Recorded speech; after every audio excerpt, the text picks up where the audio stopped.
why I'm here. But I guess the main reason was Megan over at One Finance administered a face-to-face event in the Northwest a few months ago, which I gave a talk to. And despite me opening with, I get incredibly nervous at these things, and I'm not sure why I keep agreeing to them. She asked me to come and do another one, so here I am. So please bear with me in that my chain of thought might go off on a bit of ramblings at times, and I might either talk very fast or get distracted, but hopefully I'll get the key messages across. And certainly my telephone number, email, LinkedIn contacts, everything's on there for people to, I'm more than happy for people to contact me separately and ask questions and help as much as I can.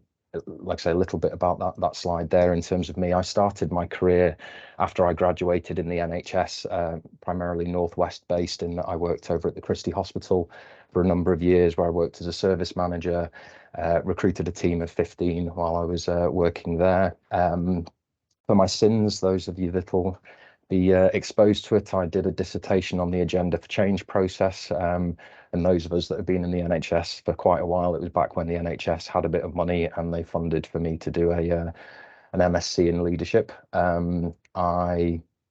The joys of networking and relationships. I played rugby with an individual who at the time owned Axon Resourcing, which was a recruitment business, and he suggested that I go work for him. So I sort of joined him and have been there the last sort of 15 years. We recently changed to rebranded Seymour John.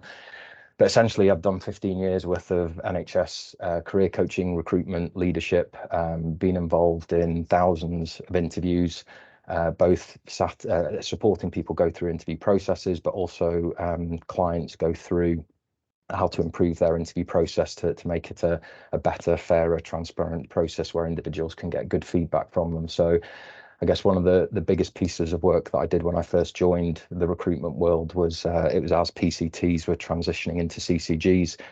We were brought in as an organisation to support Greater Manchester. At the time, they had 10 PCTs that were transitioning into effectively one organisation at the time for their organisational change bit that they were going through on their accounts payable and accounts receivable. And one of the things that they quickly, or we identified for them as going through the piece of work, was they thought that there would be a couple of maybe band 4s and band 5s in each organisation, but it was individuals up to 8B down to band 3 level that had been affected through this change. So hopefully some of that experience, and like I say, that my desire to kind of help people get through their interview processes, because as I always say to people, I'm here to help you frame your experience and hopefully go through an interview process where you come out the other side of it thinking, I've given a good representation of myself and I've done the best I can, rather than I can't help you with your experience. You know, there might be different conversations that we can have where it might be you need to go away and get 6 months worth of experience or get a year's worth of experience, go do something different, go on a secondment, change roles. But and in terms of my interview history, I've done everything from the classic, someone says, oh, why don't you interview this job? Or, you know, come in and have a casual conversation. You turn up and they give you an absolute grilling. And I definitely wasn't expecting that level of interview. I remember one of my, 2 of my first interviews in my early career. The one I walked into the interview and it was someone that was a kind of distant family relative that was on the panel. And the first 15 minutes of the interview was catching up about the family and what happened and what's been going on, through to and then obviously the more formal element, but put me at ease, but also put me on the back foot.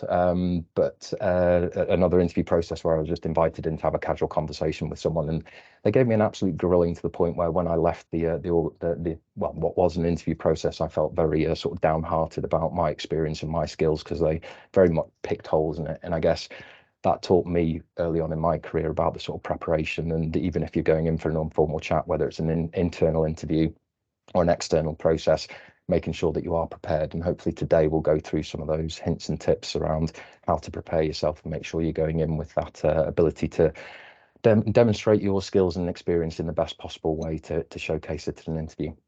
And the picture that you can probably see of the bike and exercise equipment was that kind of in me, my desire to help people. During COVID, I went and finally completed that passion of becoming a personal trainer. Not that I do that anymore, but certainly family and friends are constantly picking my brains on health and fitness advice. But like I say, today here to concentrate on your interview techniques. Like I say, contact details there if people do want to ask things, whether it's now at the end of the session or in the future.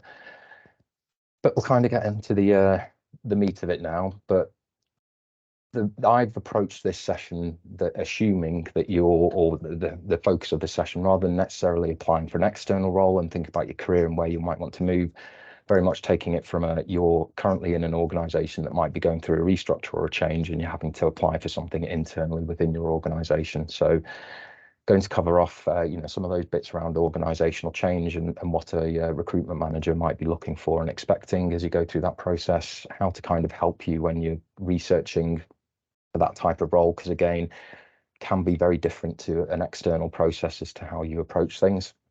Helping you with your interview prep, because I'm sure you'll be aware NHS interviews are very structured. They're very much scored. They're very often competency and skill based. So potentially with some assessments of some sort, but kind of help you with that interview prep and some sort of key tips that I can give you from my perspective of the years of experience and number of interviews that I've sat on. But like I say, if people do have questions and want to ask up, please feel free to. But I guess when you're thinking about that organisational change and where that the NHS, whether you're in the commissioning world or whether you're in one of the hospital environments at the moment that are merging, certainly notice, like I said, being primarily Northwest based, notice that there's a few people from Southport and Ormskirk or St Helens or Mersey and West Lancs. They've now become, hospitals are becoming super trusts, or, merging with other organisations. ICBs are going through or ICSs as well, are going through such big changes at the moment in terms of their structures and how things work. So when you're starting to look at things over the years, I've encountered roles, and apologies for those people that are non-finance that I spotted on the list as well. It's mainly finance perspective, my skill set, but jobs can have exactly the same titles and I've in different organizations, and I've never seen two job descriptions and person specs are exactly the same. But when you're applying internally, they might title your role to be very similar, but there might have been those changes in duties and responsibilities. So obviously it's very important to make sure that you're studying those job descriptions and person specs and looking at how it might be changing, how your role might potentially be evolving, or the role that you want to apply for might be different, and where those skills gaps may be and what you want to highlight. Obviously, with internal processes, depending on the HR rules and what you're going through, there could be more roles, there could be fewer roles, there could be more applicants, there could be less applicants. Certainly in the Northwest, we're seeing that a lot of people have moved on, and restructures don't perhaps move at the pace some of us would like, and they are a bit slower than we'd like, and they do take a bit of time, which can really leave uncertainty within the team and uncertainty with individuals. But it's making sure that depending on the roles that you want to go to, you're putting yourself in that best place to be applying for and evidencing your skills to be able to go for those roles. So when they are going through organisational change, commercial businesses can be a bit different to NHS organisations in that they might focus on those change management skills, but certainly in the interim, they'll be looking at how you're going to evolve, how can you demonstrate your skills and abilities, and like I say, we'll touch on this later on in the slides, but how you can evidence your skills and abilities to approach that change. How are you going to be doing something differently if the role has now evolved and requires you to work in a slightly different way? As we're moving towards system-based working and place-based, and like I said, large multi-hospitals, it's there can be that real emphasis on change management. As I touched on, that kind of cultural fit, it can create a lot of uncertainty in teams and individuals and dynamics both pre and post. So thinking about you and the roles that you want to apply for and your skill set and what you want to be able to evidence in that interview around that kind of supporting culture. And like I said, we'll touch on a bit, how are you going to help drive that positivity going forward post the change. There'll be elements of performance expectations in the roles, and it's how you can interact with senior managers or leaders that are recruiting these roles as to what they're going to be expecting in these new roles and how they might be changing from your existing duties and responsibilities. Again, that adaptability and flexibility that we see when changes are going on, as hospitals merging in the Northwest, we're starting to see different hybrid working patterns, different expectations within the teams, making sure that you're exploring them and have that ability to evidence how you're going to be able to deliver that new role. And obviously that alignment with the organization and the goals and the structures, why they're going through this, getting that real understanding. So you as an individual trying to attend any of the HR based meetings where they'll be giving information about why they're going through this change and what needs to be done and what the plans are going forward and how things are evolving, just to kind of make sure you got enough of your information as you're going into these processes. So when you're starting to research a job, like I say, depending on the process that you might be going through with your organization, there might be multiple options that you can be going for. It might be that you're slotting into a role, but you still have to interview. But the key area, as hopefully you will all be very much aware of, is that NHS person spec criteria. I've not touched during this presentation on the application process in terms of it might just be a CV or it might be pulling together an NHS jobs or a track-based application form, but all NHS recruitment processes are scored, and the shortlisting will be based on the scoring criteria that's created from that person spec criteria. And as I was saying earlier, no two person specs I've seen are identical. They're all slightly different. Every organisation that I've worked with, whether I'm working as a recruitment manager on track and NHS jobs where I'm doing the scoring or just supporting a manager as they go through it, they'll all pick slightly different criteria. Some it's historic from the last time they recruited, others have changed it. So I've worked with one organisation where there was 46 different criteria that they chose to score against for individuals that were applying for roles. Another organisation for a very similar level role, it was 5.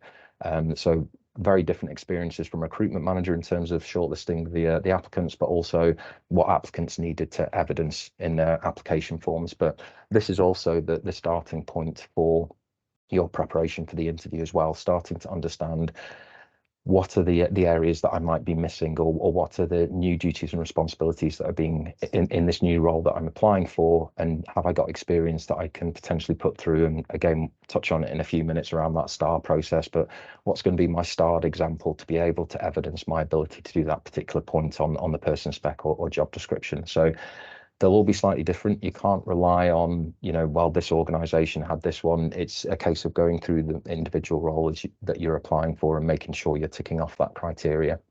As I said, making sure you're attending those internal communication sessions, getting that understanding as to why the organisational change is happening, what the expectations are, and making sure that you're starting to pull together your evidence and your experience.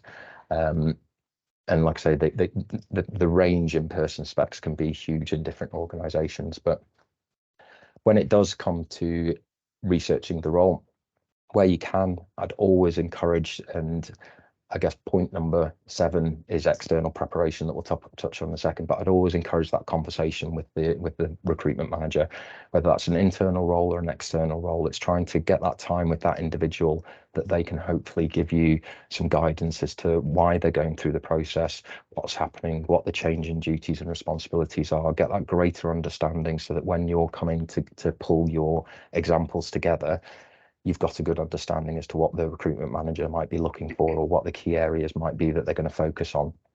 So like I said, point number 5 is on the list is that external preparation. If you're going for an external role, I'd expect you to do that. And that's where the internal process is often more challenging than an external process, because the team know you, the managers know you, they'll be expecting certain things. You'll go into the process thinking, they know me, they know what I can do, I've demonstrated these things in the past, but ultimately they are all scored. So it's making sure that you give that evidence, whether it's an internal or an external process, that you're giving that evidence for them to be able to score you well in that interview, to be able to potentially offer you the role. So preparing like you're going for an external process, and like I say, we'll touch on some of those points in a few slides time. But when you're going into that conversation with the recruitment manager, what is it that you want to know that's going to help with your preparation? Again, if it was different to a career move, you might have certain key points that you want to know that are personal to you. 10 core criteria things in a future role. What is it that's important to me that I want to know before I apply for this role? Is it to do with the team? Is it to do with the culture? Is it to do with the responsibilities that are going to help me develop in this situation, or an internal process where your role might be changing? It's identifying, well, what are the transferable skills that I might want to be highlighting? What are the increase in or change in duties and responsibilities that will be happening in this role that might, on the face of it, be very similar to the role that I've been doing and have been doing historically. So looking for those changes in the role, really sort of studying that job description and person spec and trying to identify those. Time with double exclamation mark.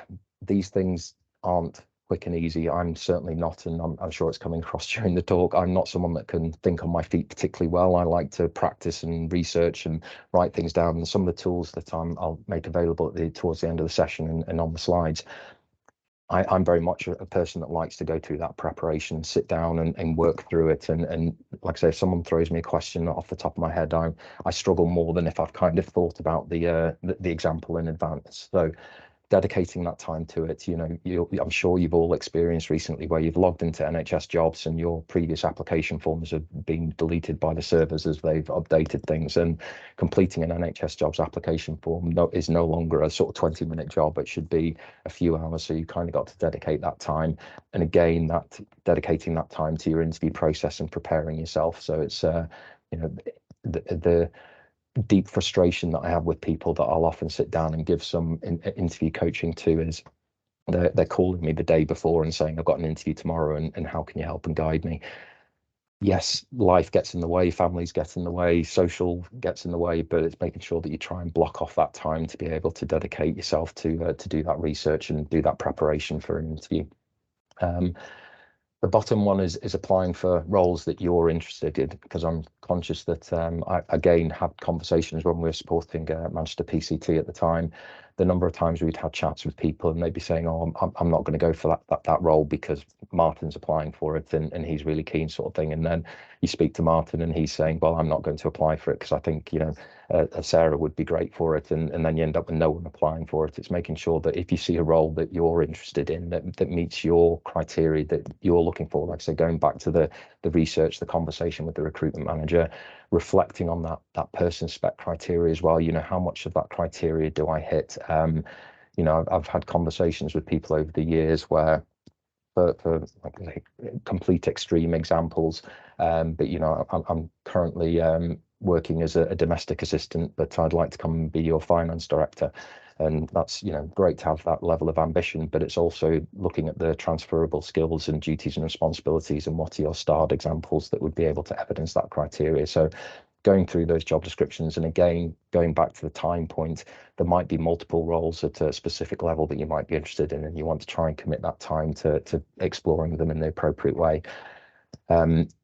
Using all the variety of social medias and like I say, news communications that might be coming out internally, and using, if you've got internal HR teams that will be supporting the process as well, making sure you're using all avenues to help you, because everyone is different as well. And I'm conscious that I'm kind of giving kind of broad brushstrokes during this presentation. Everyone's different and everyone needs slightly different styles and approaches. With me saying about the dedicating that time, I have met people that just wing it on the day and perform incredibly well at interview because they've got that real ability to sell themselves and portray it. But equally, I'm not overly sure those types of characters would come to a session like this. It's if you're wanting to improve and learn different techniques, like I say, putting that prep in can really help.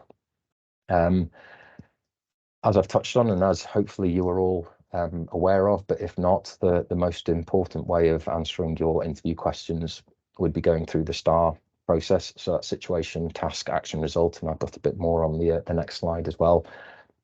But you can add an extra R. Certainly One Finance have got some great documents that I'm sure Aoife can share with you, or certainly I've got them saved on my hard drive because they are very good, around using that process to help you with your interview technique. Potentially adding an extra R in terms of that reflection piece. How am I going to, if it's something that I'm going through that I'm particularly proud of, that I think that the recruitment manager should know about my level of experience, but we're only 2/3 of the way through it and we're not quite at the completion point yet, or something happened that didn't quite work out as well as I would have liked.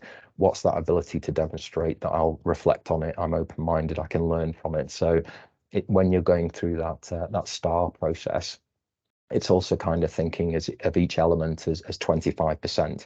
Because if, for argument's sake, you get asked when have you supported the organization to add value and support a cost improvement plan, and you're talking about staples and paper clips, it's probably not the right size and scale that you're looking for if you're applying for a deputy director of finance role. So thinking about each of those sections as 25%, and like I say, I've got some documents further on that will hopefully help with it, and there's some frameworks that I'll discuss in a few minutes that will help you with that size and scale as well, that I'll touch on. But it's, like I say, reverting back to that time piece again. It's making sure that you're going through that job description and person spec and thinking, what's my starred example for that particular bulletin point? What are the core competencies that I can get out from this job description? We're on one hand incredibly fortunate in the NHS world that the job descriptions and person specs are incredibly detailed for the roles, and it's making sure that you can very much tease those core competencies out from the role. And I've also got a tool towards the end that I'll talk about that can help you if you're struggling with that as well. But trying to identify those core competencies. What was it that the recruitment manager said in terms of the key points that they're looking for in this role, and why this role has changed, and what the additional duties and responsibilities that I might need to evidence. And again, I've got a couple of slides in a second in terms of some core things that you might want to prepare. But like I say, it's going through that job description and person spec. So they are very long-winded. It can take a bit of time. If you're struggling for that length of time to dedicate to it, it's almost thinking that if I'm going into an interview process, what are the 5, 10, 12, 16 examples that if I put it through the STAR process, thinking about the role that I'm applying for, what would the recruitment manager need to know about me and my experience to be able to offer me this particular job? What are the things that I'm proud of? What are the things that demonstrate and showcase my ability to do this particular job? And like I say, linking it to the core competencies in the role that you're going for. But like I say, again, I can help people with that, and I'll show you some tools towards the end as to what will help as well. But as you're going through that job description and person spec, like I say, identifying those skills gaps, knowledge gaps, any sort of strengths that you might have that you really want to showcase and highlight during the interview process. Because there's, as you apply for a new role, there are likely to be some areas that you might potentially have not experienced or might not have been exposed to in your existing role or previous experience. And it's how you then approach that in an interview scenario. Because I'd always have the when have you done something new example starred, what's my experience of showing how I'm going to go away and learn something new. So if you're asked something on a job description that you've not currently experienced, and this is some of the coaching that I do with people that want to move into the NHS world, there might be something on the job description or person spec that you have never experienced or never been exposed to. The number of resources out there and the prep that I'd hope you'd be doing, you would at least stick it into Google or an NHS forum and find out exactly what it entails. And then again, look for those areas of your experience that you can translate to it. So if they asked you in the interview scenario, it might be you talk a bit about the theory in terms of what that is, and hopefully you would know it because you've gone through the job description and person spec and identified that you've not been exposed to it yet. Talk about the theory, and then talk about how you've gone about learning that something new or gone through a new process. Because as all NHS interviews are scored, if your answer is I don't currently do that or I don't know, you've scored 0. If you can say, well, I'm not currently exposed to that, but my understanding from my research is it involves X, Y, and Z, and here's an example of when I've gone through something new. They can't necessarily score you 5 out of 5 or 4 out of 5, depending on what the scoring system they're using, but they can certainly give you some points for it, which means that it's helping with that overall total that you're working towards on an NHS interview. This next slide just sort of expands a little bit on that situation, task, action, result, and what you need to evidence and how you're going to go about evidencing it for each particular example. Like I say, I'll touch in a minute on the sort of size and scale elements that can help you with that. The Word doc, and I don't know why I'm pointing because none of you can see where I'm pointing to, but the Word document on the right hand side, I'm more than happy to share. It's just a really basic table that we've created in Word that we share with people around, putting a column in of situation, task, action, result, and then you can start writing out which particular competency is this covering, what was the situation, what was the task, action, result, because that can then help you. And like I say, there's another document that I'm more than happy to share at the end that I'll show as well around when you're going into that interview prep, if you're the type of person that gets nervous, being able to write down those notes, knowing that you've got to that level of detail and preparation will hopefully give you that bit more confidence going into the session as well. So like I say, that I've just seen in the comments around sharing the slides. We'll definitely get things shared, and Noifa is recording the session as well. But hopefully that situation, task, action, result slide is useful, and people can jot it down as they're going through that. So these are some of the frameworks that you have access to as NHS colleagues, or hopefully some of you have been exposed to over the years. And if not, I've got them shared on my hard drive, but they're quite accessible on Google. But these will very much help with your size and scale when you're looking to frame your experience. So the one on the left, as I'm looking at it, hopefully it's left of you, the one that's the cube is the current NHS leadership framework, which is very useful and very good as a sort of skim read if people want to go through. The second one, which is kind of the donut with the two, I'm going to call them brake pads on the side, that's the previous NHS leadership framework diagram. That also includes the table below it, which is one of the appendix documents. Personally, I find that one far more useful for admin and clerical teams, for them to be able to help identify that size and scale that they might need in their examples. So that appendix is great for people to skim read as they're starting to do their prep, because essentially it's probably not big enough for individuals to read at the moment. But column one is very much your own practice, your immediate team, the stuff that you're doing in your job. That's the kind of level that we'd be expecting for a band 6, band 7, someone that's operating in a core management accounts, financial accounts, costing role, whatever it may be. As you move across the table, column 4 is entire organisation and wider healthcare system. So that's kind of your VSM, director of finance, chief exec level of experience. So hopefully people's experience would kind of snake through that particular appendix, but being able to read it, being able to read it and just think that where would my starred example fit within this framework? Is it that I'm, for argument's sake, you're applying to be an 8B, 8C head of department? Is my experience only demonstrating from column 1, because that's not probably going to be the right sort of size and scale for applying to be a head of? And this kind of helps as well when I'm conscious people might have had feedback over the year or when they've gone through for interviews and so on, of you demonstrated a real ability to do your job. What you didn't demonstrate to us is and your ability to do this job, this level of promotion. So that can kind of help with the framing those examples and going through that STAR process for, am I demonstrating that ability to move up to the more senior level?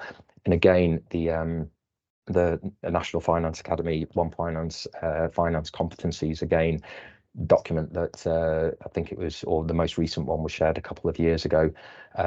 Brilliant from a understanding. It's got the technical elements in there, and it's also got competencies that would be required within the different roles and different experience. So again, can be a real good point of focus for you preparing for your interview in terms of that size and scale that you might need when going for a role, and also the competencies as we were discussing. So we recently did some work with a client in trying to improve their interview process, because a lot of the conversations we were having with them was, well, I got an absolute grilling when I applied for this role, so we're going to give the next person an absolute grilling. And conversations around, well, what are you actually getting from the process? What are you trying to, what sort of experience are you trying to gain from these individuals that demonstrate their ability to do the job? So we did a lot of work with them and the finance competencies framework as to how they frame things. So again, going through and thinking, like I say, perhaps a bit small for individuals to be able to read, but that planning and organising, what's my starred example around planning and organising in my particular role and that size and scale? And again, it'll help you with some of the terminology and some of the language that you might be wanting to use in your particular examples. And like I say, if we were doing this face to face, I'd probably stop and let people ask questions and so on, but I'll crack on given time pressures and so on. But this particular, and we'll have some time at the end for people to ask questions and so on. And like I say, contact details are there if people do want to, not in this forum, or need to shoot off. These are some questions that might be worth pre-preparing or thinking about as you're going into a organisational change-based interview. And again, I feel like I'm saving one of the better slides towards the end, hopefully keeping you all interested. But there's a slide towards the end that will really sort of help with this this side of things. But again, these can be some questions, and obviously they'll be shared so that people can start thinking about them and preparing. But again, it's around that, again, focused on change, but understanding how you're going to support the organization as they go through this change. What's a recruitment manager likely to want to know as we go through an organizational change, as your potentially job descriptions and person specifications are changing, and what's being expected to deliver, depending on the reason for the change. Certainly aware that, like I say, in the Northwest, a couple of organizations are emerging, and which organization's blueprint is going to go on to the other one. So there's definitely going to be some changes in people's duties and responsibilities and structures and so on. So understanding how my role is going to change and how I'm going to be expected to deliver things differently. But yeah, those can be some potential interview questions that a recruitment manager might ask in terms of you as an individual. So having those pre-prepared, like I say, going back to that preparation and making sure that you're fully giving yourself the best opportunity to demonstrate your skills and experience. So trying to anticipate what questions they might want to ask around the organisation are currently going through that change. It might not necessarily just be about how are you going to be able to deliver your job and your role at this present time. So preparing some interview questions, and like I say, I can give you some tips as to where you can go away and prepare some of those more specifically. But it's also, as you go through an organizational change, how you can showcase your adaptability and showcase your transition into these new roles and picking up new duties and responsibilities. So again, mentioned the learning something new. I'd have that prepared, whether it's an internal or an external based interview. But recognizing that during times of change, employees and individuals, it can be incredibly, a laborious time in terms of time it takes for these things to happen, but making sure that you can demonstrate your resilience and your ability to change and deliver different productivity. It might be that your role is changing to have more leadership responsibilities, so making sure that you've thought about that and how you can also demonstrate to new managers that leadership potential in you as an individual. And again, I'll touch on some hints and tips as you start looking to need to demonstrate those. Certainly conversations over the years are I want to progress to that band 6, band 7 level role, but I'm currently in a band 5 that doesn't have any staff responsibility. How can I demonstrate that? And again, that comes down to a bit of that prep, and not touched on the thinking about career moves, but you should always be sort of thinking about, okay, I'll just collect a few of the NHS job descriptions. NHS jobs is a great portal for applying for jobs in many aspects, but lots of negatives in others. But one of the positives is you can collect job descriptions and just drop them in a folder, and then when you're thinking about how do I want to develop, how do I want to progress, what am I missing for that next stage up, certain organizations will put that a master's is a desirable criteria. Some might put that it's a Prince 2, others it might be that continuing professional development. What am I showing? Certainly that band 7, 8A level these days must be fully professionally qualified. What am I doing to demonstrate my ability to get some of those skills that aren't necessarily just the bits of paper for the professional qualification? Think about examples that you might have around enhanced problem solving, and again that team collaboration, and how that you're going to work well with not only your previous team, but potentially your new team as the structure changes. But just starting to think about those particular examples. So a few techniques on this slide just for demonstrating your alignment with those internal changes. So as we've been, hopefully it's you're getting a little bit bored of hearing me say about that, putting that time in and going through the job description and person spec, but just thinking about those specific examples relating to the role that you want to share in the interview, going through that STAR process, making sure that you've got that ability to demonstrate and give them the full picture. Because as I said, a lot of problems that we see with internal interviews is that they'll almost forget that the situation element of a STAR process, because they think, well, I'm interviewing with my manager who was there, experienced it with me, sort of thing. It's about making sure that you're giving them enough points or enough information that they can score you well during the process. Making sure that you're highlighting those achievements. Again, not really touched on the application form, but you should be looking to get those in your application forms as well. But thinking, what are the things that I want to show that I have been able to do my job well, and show those achievements. It might be involved in something that's above and beyond the duties and responsibilities, whether that's finance skills development, network, or one finance, or attending the conferences and so on. Excuse me, showing that continuous learning, acknowledging challenges and situations, how you've overcome those. Like I say, these are all elements that I'd want you to have starred examples pre-prepared for. That positive attitude, it's very easy when going through a big organizational change and the time that it takes to happen, that it can get the positivity isn't necessarily always at the forefront, or as you would have if you're applying for an external role and going for that. Making sure that you can ask those relevant questions, whether it's to the recruitment manager or during the interview process, that you want to know. Like I say, getting more towards the tips element, which is perhaps the main reason for you all logging in. And like I say, the main slide, I think, is the next one from memory that you all want to know about. And some of you may have heard of it, but if not, I'm going to encourage you all to go and explore it after this phone call. But yeah, so when you're preparing yourself, like I say, that's one of the documents that I'm more than happy to share. So when people get particularly nervous going into interviews, having a one-page document like that, that's kind of a culmination of going through that STAR process with all the different competencies, that one-page example where you've been writing the situation, task, action, result. This is now just a one-page. What's my example? What's the trigger word that makes me remember that example, or the key buzzword that I want to be talking about? You also might find it covers multiple competencies. So you might want to write down which different competencies it's covering for you, so that when you're asked in an interview, lots of people, an interview environment, they want you to perform well, and obviously you want to perform well. And depending on you as an individual, like I say, I'm not the type, if someone asks me a question, I focus on 2 or 3 things, or, the first thing that they've said to me, and kind of forget the second part. If it's a 2-part question, I get lost.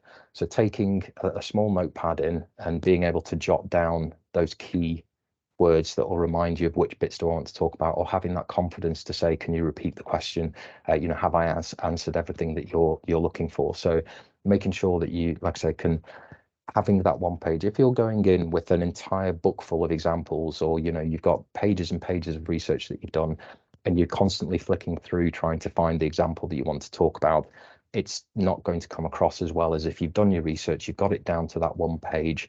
I've got a little notebook to write some notes with me. It can help with in a variety of ways. Like I say, those tips, I always carry one of these little books around if I'm going into even if it's just a meeting with the client, because I'll jiggle my leg, I'll get a bit fidgety. I probably had one too many coffees. Certainly having a 3-year-old who likes getting up at 5 in the morning. By 9 o'clock, I've often had more than my fix of caffeine. So, having something to get hold of. Like I say, I do know that I get nervous. So, and there's some other techniques that I'll quickly touch on later. But, being aware of these things that you can kind of work on and help yourself as you're going into that interview scenario. But creating those examples, pulling it into that one-page summary, thinking about some of the core things that they might ask you about, why have you applied for the job, or what's interested you about this particular role if it's an internal change. It's giving you an opportunity to showcase the research that you've done. So they're giving you an opportunity to, almost is it the elevator pitch that people might have heard of, where you've got a few minutes to try and sell something. You've got a few minutes to try and sell you. What experience do I want to get across as to why I'm interested in this particular role? People always get flustered by the strengths and weaknesses questions, because if you're anything like me, I'm not, despite the world that I work in, I'm not a natural salesman. So trying to tell people how great I am, I kind of rely on my director to do that for me. But in an interview, that's not really going to help me. So thinking about it in advance, thinking about those strengths and weaknesses, so that I'm not getting flustered if they want to ask those. But again, that'll be a sheet that I'm more than happy to share, but can help with your prep and making sure that you're going in feeling a bit more confident. And if you turn up on the day and you're nice and early, because again, talking about different hospitals merging, you might find that you're going to a site that you've not been to before. So making sure that you're setting off early and getting there in time. But that can be a good way to try and calm the nerves pre-interview of having that sheet pre-prepared. So this is the one that I'd want you all to take away is, well, conscious I can't see everyone's hands, but hopefully people have started hearing of ChatGPT or a variety of other AI technologies that are out there and available at the moment. I started playing around with ChatGPT, and it is an excellent starting point for preparing preparing for an interview, preparing for lots of different things that you'll go through on an interview day. But it's by no means oh, I can just plug in and it'll create some answers for me. It doesn't take into account your experience. What you could use it for is you could put in your existing job description and put in a new job description and ask it to identify key changes or key areas of difference. You can put the new job description in and ask it to create what are the core competencies. You can ask it to act like a recruitment manager and create some interview questions.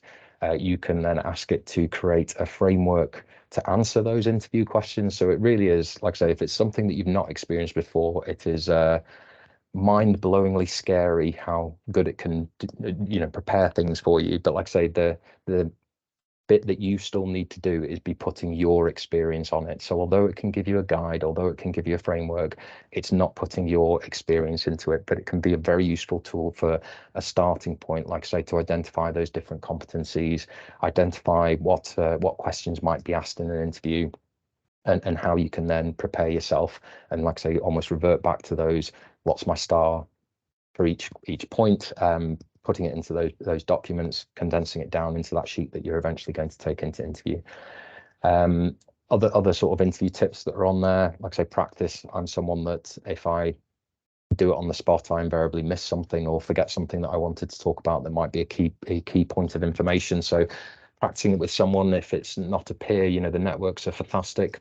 Certainly One Finance and Finance Skills Development will offer mentors. They'll often offer interview prep or interview practice, mock interviews. Again, we're more than happy to run things like that as well. If you get particularly nervous, as I was saying to Aoife before this, I think my heart rate monitor was saying that I was doing the equivalent of a marathon or a 100-meter sprint before the session started.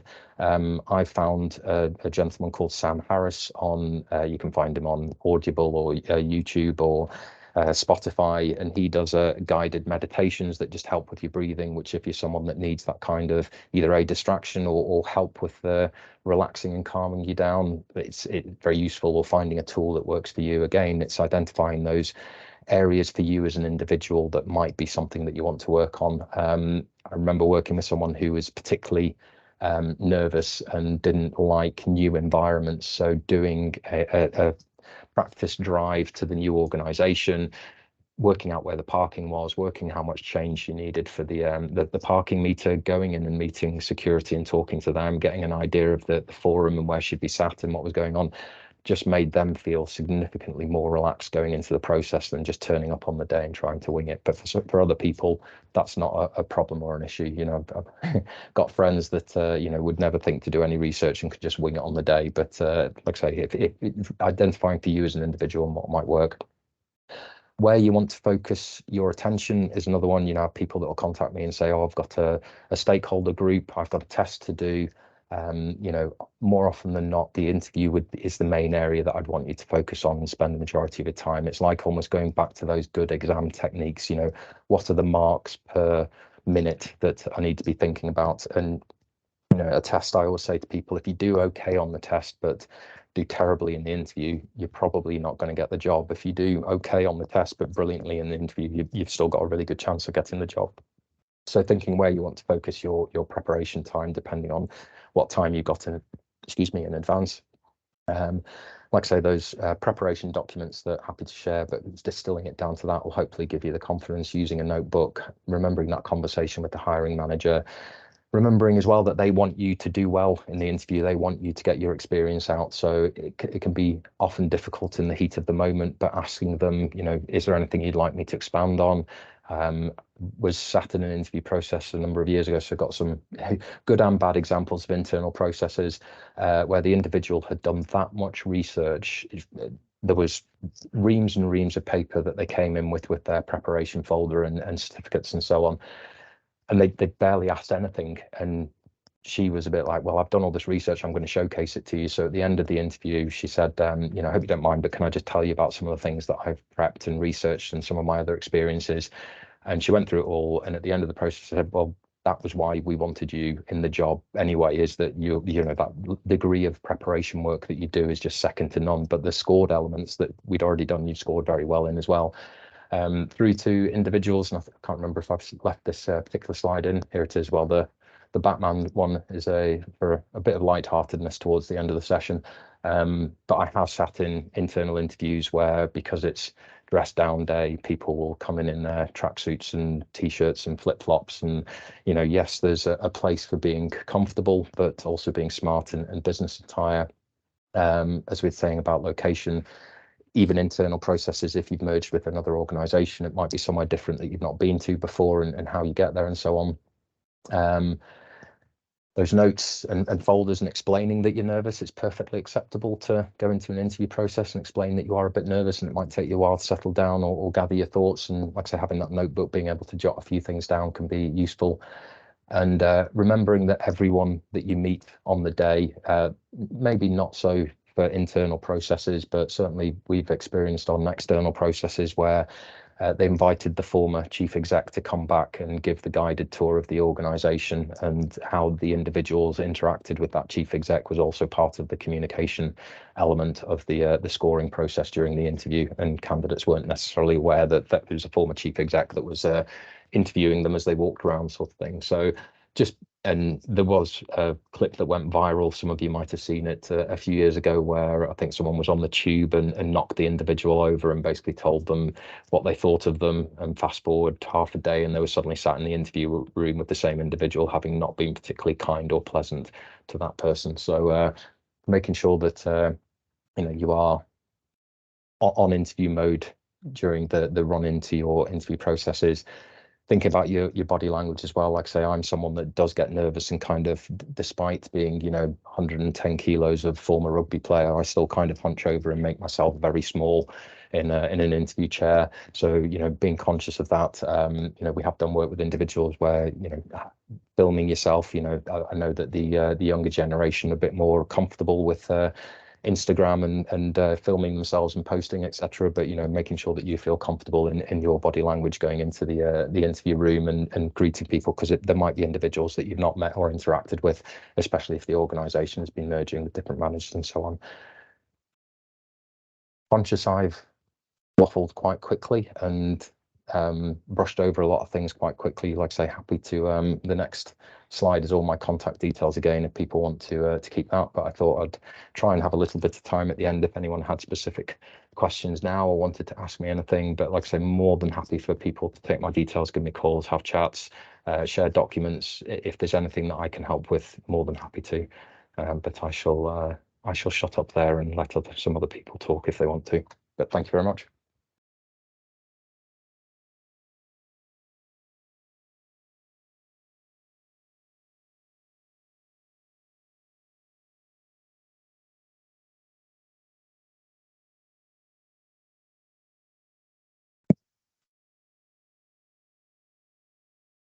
Oops. Hi, Martin. Should I just speak? Yeah. Yeah, is that okay? Yeah, 'cause sorry, I did have my hand up, but I wasn't quite sure whether you could see me.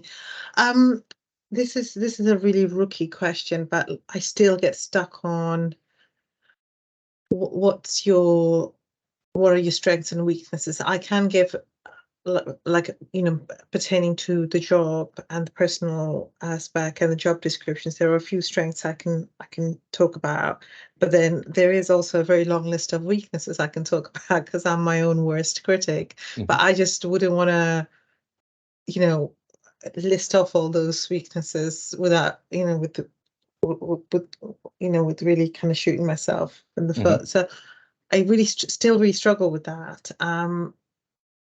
Could you please give me a bit of advice on that? Yeah, no problem. So, well, one, depending on the process and what you're going through, some organizations use psychometric and personality profiles these days as part of their interview processes, whether it's Myers-Briggs, Saddle Holdsworth. We use one called Thomas International, but certainly there's a variety, and I'll try and dig out. I think there's one by a psychologist called Gretchen Rubin that I think you can Google and you can access for free, and you can put yourself through that particular process, and it will create your sort of personality profile based on the answers that you've given and so on. And you can often use those or look at those as to going into this particular role, what do I want to highlight, and thinking about the role, because obviously if the role has a high degree of attention to detail required in it, if you talk about how you don't have that, it's probably not going to help you get the job. So it's thinking about the key duties and responsibilities in the role and what you want to highlight, but using one of the personality profiles can often help with a kind of starting point as to if you are going to go through that as a recruitment process, which, like I say, not all recruitment processes do use them, and they certainly shouldn't be used as a deciding factor, but hopefully it'll help you with that self-awareness piece that you can then recognize, well, which ones do I want to tease out, which ones have I identified and want to demonstrate to the recruitment panel that those are areas that I know are weaknesses of mine, but this is what I've been doing to work on them or mitigate them for the sake of doing this particular role. Okay, that's great. That's really helpful. Thank you. Thank you. No problem at all. Anyone else got other questions? I will apologize in that. Hi, I have a quick question. A lot of band 5, like my colleagues, they're getting qualified and they want to be apply, or band 4 even they got qualified, and when they want to apply for the band 5, they reject their application because they overqualified. Right. Like they said, overqualified because that the manager or the supervisor is just without any qualification, and that the band 5, the subordinate is become fully qualified accountant, and then in the personal my experience, I got a 2 identical job is in the same job description, same financial accountant, and when I receive feedback from the first job, I prepare myself and I went to the interview with those the feedback. But when I receive a feedback, actually the feedback from which I overcome, they ask me to do on the same point where I started. How to deal with this kind of situations? Oh, really good question. I think a lot of the challenge that the NHS finance community can face at times is that the agenda for change scoring system has invariably meant that band 7 starting to get a little bit lenient on 8A level, must be fully qualified to get the points to mean that it comes out at that particular banding point. And what I've seen over the years is that some people are incredibly studious and can race through their qualifications and become qualified quite quickly. But what they've kind of got stuck on is that potentially that exposure to duties and responsibilities. So it might be your like I say, if people can see me now, your qualifications have gone up, but your duties and responsibilities haven't necessarily kept pace. So it's then, like I say, identifying where you need to develop to gain that more senior position. Or it might be during the interview process, you've not necessarily had the opportunity to evidence it. And as I touched on earlier, sometimes it's a case of working with, from my perspective, working with clients to make sure that their interview processes are thorough, transparent, and good feedback can be delivered to candidates at times. But I'm not sure if that's definitely answered what you were asking, but more than happy to sort of pick it up and get more detail from you and see how we can help on that front. If some band 4 that get qualified and apply for the band 5, but he get feedback that you are overqualified for the band 5, so you should be apply for the band 6, but he don't have any exposure for the band 6. It means he should be he should be stay on the band 4 until he got lucky. That is called that you are overqualified for like this kind of situations, because these days NHS facing a lot, because a lot of people who is working on the band 4 or even the junior, they got qualified very quickly. They getting qualifications, and now they are waiting to be to get this barrier for the overqualified. Yeah, so again, well, hopefully, like I say, whether it came across that it can be that duties and responsibilities. So if you're getting the qualified is one element of a job process and agenda for change. It's the qualifications element, and within the job description and person spec, it often has that skills and knowledge, forgive me, it's popped out my head, but there are obviously multiple different criteria that people will look to progress to the next banding on. It's not necessarily just about time served. It's not necessarily just about the qualification element. It is about the exposure to duties and responsibilities. And like you say, it can be frustrating if you've potentially been identified as someone that could jump a banding level, but there isn't necessarily the opportunity there, or when that opportunity comes, you haven't necessarily had that exposure to the duties and responsibilities to be able to evidence it in the interview process. Because although, like I say, the qualifications is one element, it's then how you demonstrate those duties and responsibilities in the interview process. Have I helped with that, or is it still a bit unclear? Yeah. Thank you. No problem. Martin, just a quick question. So what questions do you ask the recruiting manager if you just want to have like a quick chat about the role without sounding more like you're desperate or thinking you've got it in the bag? You've got that point. No, so again, like I said, that's where I'd want it to go, almost back to that, thinking about it as an external process of if you were engaging with this recruitment manager for the first time, what would you want to know? You know, if it's an organisational change, asking about the change, asking about their vision for what the team or the role looks like going forward. It's almost thinking about, I can't remember if it was still in there or if I glossed over it, you know, what is it that what's going to help you with your interview prep? That means that if you've got this person's time for 15 minutes, half an hour, however long it may be, what are the key bits of information that are really going to help me with my interview prep? So, you know, asking about, you know, where do they see the role going? What do they see the challenges being? You know, some of those core questions that you'd probably ask an external manager anyway. And that'll then help you start preparing your starred examples going into the interview process. But yeah, not to cop out too much, but I'd almost revert back to, it's a bit like an external process of, I want to know what can you tell me as a manager as your thoughts on it and where it's going and what it looks like and the key challenges in the role and how those new duties and responsibilities that might be appearing, you know, what do you see as will look, or what will good look like going forward in terms of changing into that new role and new direction? Well, thank you. Can I ask something, please? Yeah. With regard to the scoring criteria that gets you into the interview, is there any point in applying for a role where you don't meet all the essential criteria? 100%. In that, well, it depends on how much of the criteria you're potentially missing. Like I say, if you were applying to be a finance director and you had no previous experience in finance and no finance qualifications, then I'd probably say no. But certainly we're trying to work with individuals and we're trying to put it on a lot of adverts at the moment, is that people don't apply for things because they feel that they're missing some of the core criteria in the role, or they make that decision, which is why I'd almost go back to thinking about it as an external process, calling the recruitment manager, having a chat, what are the key areas, you know, what's the team dynamics like? Because